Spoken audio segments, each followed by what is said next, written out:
Dans un royaume lointain et prospère, vivait un roi nommé Salomon, Sulayman, paix sur lui, reconnu pour sa sagesse et sa piété. Salomon n'était pas un souverain ordinaire. En plus de sa grande intelligence, Allah lui avait accordé un don unique. Il pouvait comprendre et parler le langage des animaux et des oiseaux. Grâce à ce don, Salomon régnait avec justice et compassion, et les créatures de la nature lui vouaient un grand respect. Un jour, alors que le roi Salomon menait son armée à travers des vastes plaines et vallées, il approcha de la vallée des fourmis. C'était une zone animée où des milliers de petites fourmis travaillaient ardemment, transportant de lourdes charges pour préparer leurs réserves. Salomon marchait avec sa grande armée composée d'hommes, de chevaux et même d'oiseaux, quand soudain, il perçut une petite voix s'élever du sol. C'était la voix d'une fourmi qui s'adressait à ses compagnes.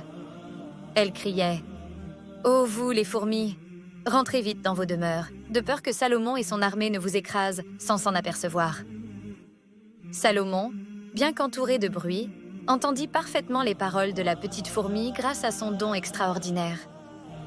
Il s'arrêta net, sourit et ressentit un immense respect pour cette petite créature.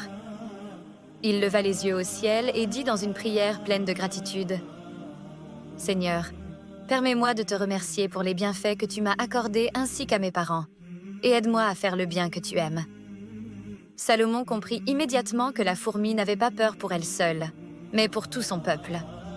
Elle avait pris la responsabilité d'avertir les autres, et Salomon, impressionné par son courage et son sens de la communauté, décida de donner un ordre.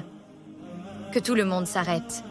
Nous allons contourner cette vallée pour éviter de nuire aux fourmis qui vivent ici. » Salomon et son armée s'écartèrent de la vallée, laissant les fourmis s'affairer tranquillement.